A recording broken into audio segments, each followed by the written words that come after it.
സായിറാം, ഞാൻ ഗൗരി ജയൻ. ഞാൻ മുന്നിലത്തെ വീഡിയോയിലൊക്കെ ഞങ്ങളുടെ അനുഭവങ്ങൾ പറഞ്ഞതായിരുന്നു. അതിൻ്റെ ബാക്കിയാണ് ഇപ്പോൾ പറയാൻ പോകുന്നത്.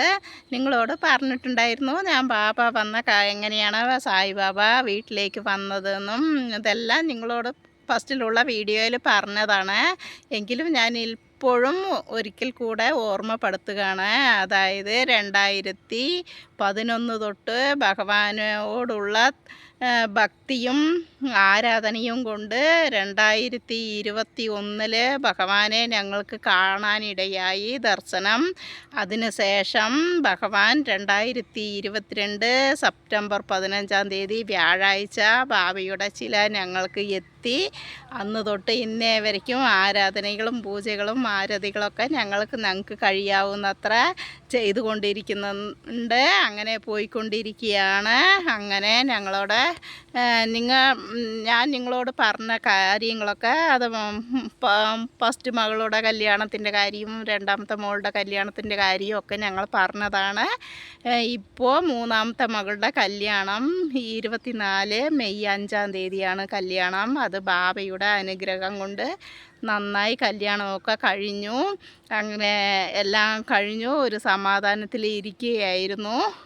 ഞങ്ങൾക്ക് ഉള്ളത് കുറച്ച് കൃഷിയും റേഷൻ ഷോപ്പുമാണ് നടത്തിക്കൊണ്ടിരുന്നത്. അങ്ങനെ കല്യാണം കഴിഞ്ഞു. കല്യാണം കഴിഞ്ഞ് മെയ് 5 കഴിഞ്ഞ ശേഷം ജൂൺ 25 ഹസ്ബൻഡിന് ഒരു കാലിൽ ഒരു കല്ല് ഇടയായി. കല്ല് കുത്തിയതാണ് നമ്മൾക്ക് കാണാൻ പറ്റിയത്. അതിന് ശേഷം അത് അങ്ങനെ പഴുത്തു കുറച്ചായി പഴുപ്പ് വരാൻ തുടങ്ങി. അതിന് ശേഷം അവർക്ക് വളരെ പനിയായിരുന്നു. അങ്ങനെ പനി കൊണ്ടു പിന്നെ ഈ കാലിലെ പഴുപ്പും കൊണ്ടും അവർക്ക് തീരെ നടക്കാൻ പറ്റാതെയായി. അങ്ങനെ അടുത്തുള്ള ഹോസ്പിറ്റലിൽ കൊണ്ടുപോവുകയാണ്. ആസ്പത്രിയുടെ പേര് പറയാൻ താല്പര്യമില്ല. അങ്ങനെ ആസ്പത്രിക്ക് പോകുകയും അവിടെ ഒരാഴ്ച അവിടെ ഇരിക്കുകയും പിന്നെ അതിന് ശേഷം കുറച്ച് കുഴപ്പമില്ല വീട്ടിൽ പൊക്കോളൂ പറഞ്ഞ് ഡിസ്ചാർജ് ചെയ്യുകയായിരുന്നു. അതിന് ശേഷം 15 ഒരു ദിവസം വിട്ട് ഒരു ദിവസം മുറിവ് കെട്ടാനും ഇങ്ങനെയൊക്കെ പോയിക്കൊണ്ടിരുന്നു. അങ്ങനെ 10, 15, 20 ദിവസത്തോളം അങ്ങനെ പോയി കഴിഞ്ഞു. അതിന് ശേഷമാണ് അവർക്ക് തീരെ നടക്കാനൊന്നും പറ്റില്ല. ഈ ടൈമുകളിൽ എന്താണ് ചെയ്യണം എന്നറിയാതെ, അതായത് ഹസ്ബൻഡാണ് പൂജാ റൂമിലുള്ള ബാബയ്ക്കും മറ്റുള്ള പടങ്ങൾക്കൊക്കെ അവർ ക്ലീൻ ചെയ്ത് രാവിലെ വിളക്ക് തെളിയിച്ച് പൂജിക്കുന്നതൊക്കെ അവരായിരുന്നു. അപ്പോഴേക്കും ഞാൻ വെളിയിൽ ഉള്ള ബാബയെ അവരെ കുളിപ്പിച്ച് അവർക്ക് വേണ്ട കാര്യങ്ങളൊക്കെ ഡ്രസ്സിങ് എല്ലാം കഴിഞ്ഞ ശേഷം പൂജാ റൂമിലുള്ള പൂജ കഴിഞ്ഞിട്ടാണ് ഹസ്ബൻഡ് അവിടെ വന്ന് പൂജിക്കുന്നത്. അവിടുത്തെ അലങ്കാരം കഴിക്കുമ്പോഴേക്കും ഞാൻ ഇവിടെ മുന്നിലുള്ള ബാബയ്ക്ക് അലങ്കാരമൊക്കെ ചെയ്ത് ആരതിക്കൊക്കെ റെഡിയാക്കി വയ്ക്കുകയായിരുന്നു. അങ്ങനെ ഇരിക്കുന്ന ടൈമിലാണ് പിന്നെ ഹസ്ബൻഡിൽ ഇങ്ങനെ കാലിൽ അടിപെടാൻ ആയത്. അതുകൊണ്ട് എന്ത് ചെയ്യണമെന്ന് എനിക്കറിയില്ല. അവർക്ക് നടക്കാനും പറ്റില്ല. രാവിലെ പുലർച്ചെ എണിച്ച ശേഷം ഭഗവാന് പൂജാ റൂമിലും വെളിയിലും നമ്മൾ ചെയ്യേണ്ടതെല്ലാം ചെയ്യണം.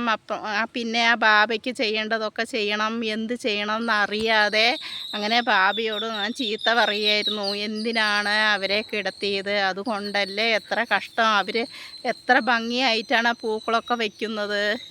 ഞാൻ അങ്ങനെയൊന്നും പൂക്കളൊന്നും അങ്ങനെ അലങ്കരിക്കില്ല. വേഗം കുറച്ച് പൂവ് അങ്ങനെ വാരി വെച്ചിട്ട് വിളക്ക് തെളിയിച്ചിട്ട് വേഗം ഭക്തിയൊക്കെ കാണിച്ചിട്ടാണ് പിന്നെ മുൻവശത്തുള്ള ബാബയ്ക്ക് പൂജ കഴിക്കാൻ പോകുന്നത്. അപ്പോൾ ഭഗവാനോട് കരയുകയായിരുന്നു.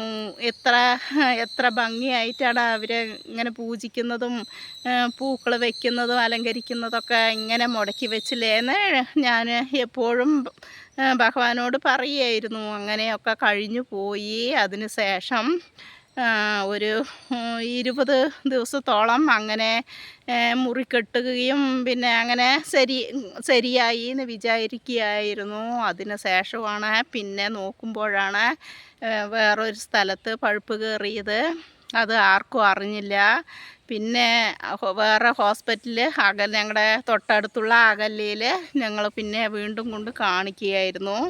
അതിന് ശേഷം അവർ പറയുകയായിരുന്നു, പഴുപ്പൊക്കെ മുകളിൽ കയറി കഴിഞ്ഞു, ഇത് വന്ന് സർജറി ചെയ്യണം എന്നൊക്കെ പറയുകയായിരുന്നു. അപ്പോൾ ശരി, ഭഗവാൻ എന്താണോ വഴിവിടുന്നത്. എല്ലാവർക്കും ഒരു പരിഹാസവും ഉണ്ടായിരുന്നു. ഇവരെ ബാബയെ ഇങ്ങനെ മുൻവശത്ത് വെച്ച് പൂജിച്ചിട്ടും കൂടെ ഭഗവാൻ അവർക്ക് ഇങ്ങനെയൊക്കെ ഇത് ചെയ്തല്ലോ, ഇത്രയും കഷ്ടം വന്നല്ലോ, അതെന്തായിരിക്കും എന്നൊക്കെ ആയിരുന്നു പറയാറുള്ളത്, പറഞ്ഞുകൊണ്ടിരുന്നത്. അങ്ങനെയൊക്കെ ഓരോരുത്തരും വിരലെടുത്തോ ഇങ്ങനെയൊക്കെ ആയിരുന്നു ചോദിക്കുന്നത്. ഒരു പരിഹാസത്തോടെയും കൂടിയായിരുന്നു ഞങ്ങളോട് ചോദ്യം ചോദിക്കുന്നത്. നിങ്ങൾ ഇങ്ങനെയൊക്കെ പൂജിക്കുന്നുണ്ടല്ലോ, പിന്നെ ഇങ്ങനെ ഒരു കഷ്ടം നിങ്ങൾക്ക് തന്നെ വന്നല്ലോ എന്നുള്ള ഒരു പരിഹാസത്തോടു കൂടിയുള്ള ഓരോ പറയാൻ താല്പര്യമില്ല.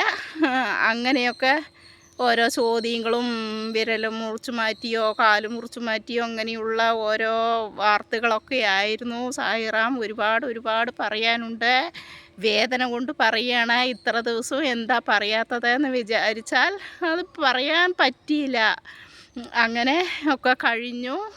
അങ്ങനെ ഡോക്ടർ പറഞ്ഞു പഴുപ്പ് കയറി സർജറി ചെയ്യണമെന്നായി. പിന്നെ എക്സ്റേ എടുത്ത് നോക്കിയപ്പോൾ വലിയ പഴുപ്പൊന്നും. ഞാൻ ഭഗവാനോട് അപ്പോഴും ഇത് ഡോക്ടർ പറഞ്ഞ ഉടനെ ഞാൻ ബാബിയോട് ദേഷ്യപ്പെടുകയായിരുന്നു. എന്തിനാണ് ഇങ്ങനെ ചെയ്ത് മുടക്കി? ഞങ്ങൾ ഇനി എങ്ങനെയാണ് നിങ്ങൾക്ക് പൂജ കഴിക്കുന്നത്? ഞാൻ നല്ലതല്ലേ ചെയ്തിട്ടുള്ളൂ. പൂജയും ആരാധനയും ഒറ്റയ്ക്ക് പാചകം ചെയ്തിട്ടല്ലേ ഭക്തന്മാരുകൾക്ക് ഞാൻ അന്നദാനം ചെയ്യുന്നത്. എന്തിനാണ് ഇങ്ങനെയൊക്കെ മുടക്കി എന്ന് ചോദിച്ചു. എല്ലാം മുടങ്ങി. അവർ ഹോസ്പിറ്റലിൽ ഇരിക്കുമ്പോൾ പൂജയില്ല, അന്നദാനവും ഇല്ല, ആരതിയില്ല, എല്ലാം സ്തംഭിച്ചു പോയി. ഒന്നും ചെയ്യാൻ പറ്റിയില്ല. ഞങ്ങൾക്ക് എന്ത് ചെയ്യണം എന്നൊന്നും അറിഞ്ഞില്ല. സങ്കടത്തോടെ ഇരിക്കുകയായിരുന്നു. എന്തായിരിക്കും ഞങ്ങളെന്തെങ്കിലും തെറ്റ് ചെയ്തതാണോ, എന്തായിരിക്കും എന്നുള്ള ആ വേദന മാത്രമായിരുന്നു ഞങ്ങൾക്കുള്ളത്. പിന്നീട് ഡോക്ടർ വരികയും എക്സ്റേ എടുക്കുകയും ഇല്ല, പഴുപ്പൊന്നും സാരമില്ല, നമുക്കിത് ക്ലിയറാക്കാം, ചെറിയതായിട്ടൊരു സർജറി മതി എന്ന് പറഞ്ഞു. അതിന് ശേഷം ചെറിയ സർജറി കഴിഞ്ഞു. അങ്ങനെ വലിയ കാര്യമായിരുന്നു. പഴുപ്പ് അവർക്ക് കണ്ടുപിടിക്കാൻ പറ്റുന്നില്ല, ലൈൻ അറിയുന്നില്ല, പഴുപ്പ് കയറിക്കൊണ്ടിരിക്കുകയാണ്. അവർക്ക് ഷുഗർ ഉള്ളതാണ്. അതുകൊണ്ട് എന്ത് ചെയ്തിട്ടും ശരിയാവുന്നില്ല എന്നാണ് ഹോസ്പിറ്റലിലെ ഡോക്ടർ പറഞ്ഞത്. പിന്നെ അത് എങ്ങനെ പോയിന്നോ എങ്ങനെ ശരിയായിന്നോ ഒന്നും ഞങ്ങൾക്കറിയില്ല. അവരും ദേഷ്യപ്പെടുകയായിരുന്നു. ബാബ എന്നെ ഇങ്ങനെ മുടക്കിയില്ലേ, ഞങ്ങൾക്കിനി ആരാണ് ഉള്ളത്? മക്കളെല്ലാം ദൂരെയാണല്ലോ, ഞങ്ങൾ 2 പേരല്ലേ ഉള്ളൂ, ഞങ്ങൾ 2 പേരല്ലേ പൂജ കഴിച്ചു കൊണ്ടിരുന്നത്, എന്തിനാണ് ഇങ്ങനെ മുടക്കിയതെന്ന് ഉള്ളിൽ ഞങ്ങൾ കരയുകയായിരുന്നു. പക്ഷെ അത് ആർക്കും അറിയില്ല എന്ന് മാത്രം. അങ്ങനെ കഴിഞ്ഞു പോയി സായിറാം. പിന്നെ അവർക്ക് കാല് ചെറിയ സർജറിയേ വേണ്ടി വന്നുള്ളൂ. ഇപ്പോഴൊക്കെ നന്നായി നടക്കുന്നുണ്ട്. വീണ്ടും ഭഗവാനെ ഞങ്ങൾ പൂജിക്കാനും ആരതിയും അന്നദാനവും ഒക്കെ തുടങ്ങി. ഇപ്പോൾ ഞങ്ങൾ തിരുപ്പതിക്കൊക്കെ പോയി. അവർ നന്നായി നടന്നു. എല്ലായിടത്തിലും ഒരു കുഴപ്പവുമില്ല, ആക്റ്റീവായിരിക്കുന്നുണ്ട്. ഞങ്ങൾക്ക് തോട്ടമാണ് ഉള്ളത്. ആ തോട്ടത്തിലുള്ള ജോലികളൊക്കെ അവർ ചെയ്യാൻ തുടങ്ങി. എല്ലാം കട്ടർ വെച്ച് പുല്ല് വെട്ടുകയും കൂപ്പാട്ട വെച്ച് ഒക്കെ ക്ലിയറാക്കുകയും എല്ലാ ജോലിയും അവർ ചെയ്യാൻ തുടങ്ങി. അങ്ങനെ സായിബാബ ഞങ്ങളെ രക്ഷിച്ചു എന്ന് പറയുകയാണ്. സായിബാബ എപ്പോഴും നമ്മളെ കൈവിടില്ല. അതായത് നമ്മൾക്ക് ആരാര് എങ്ങനെയാണോ എന്താണോ എന്നുള്ളത് നമ്മൾക്ക് ഓരോ പാഠം പഠിപ്പിച്ച് തരികയാണ്. സ്നേഹം എന്താണ്, ഇതെല്ലാം ഒരുപാട് പറയാനുണ്ട് സായിറ. എനിക്ക് ഇപ്പോൾ പറയാൻ താല്പര്യമില്ല. ഞാൻ ഇനിയും കുറേ കഴിയുമ്പോഴൊക്കെ ഞാൻ ഓരോന്നും പറയുന്നതായിരിക്കും. ഇപ്പോൾ ഞാൻ നിങ്ങളോട് സംസാരിക്കുന്നത് എൻ്റെ ഒരു സമാധാനത്തിന് വേണ്ടിയാണ്. ഇങ്ങനെ എനിക്ക് വീഡിയോ ചെയ്യാൻ പറ്റിയതേ വലിയ ഒരു ബാബ തന്ന ഒരു പുണ്യമായിട്ടാണ് ഞാൻ വിചാരിക്കുന്നത്. ഇതൊക്കെ എനിക്ക് സംസാരിക്കാൻ പറ്റുന്നുണ്ടല്ലോ, ഇതൊക്കെ ഞാൻ ആരോടാണ് സംസാരിക്കുന്നത്? അങ്ങനെയാ ഈ ലോകത്തിൽ നമ്മൾ ദൈവത്തെ മാത്രം വിചാരിക്കുക, ദൈവം മാത്രമേ ഉള്ളൂ എന്ന് ആ വിശ്വാസം എന്നും കുറയാതെ നമ്മൾ ഇരുന്ന് പോകുക. ആ ദൈവവിശ്വാസം ആണ് നമ്മളെ രക്ഷിക്കുന്നത്.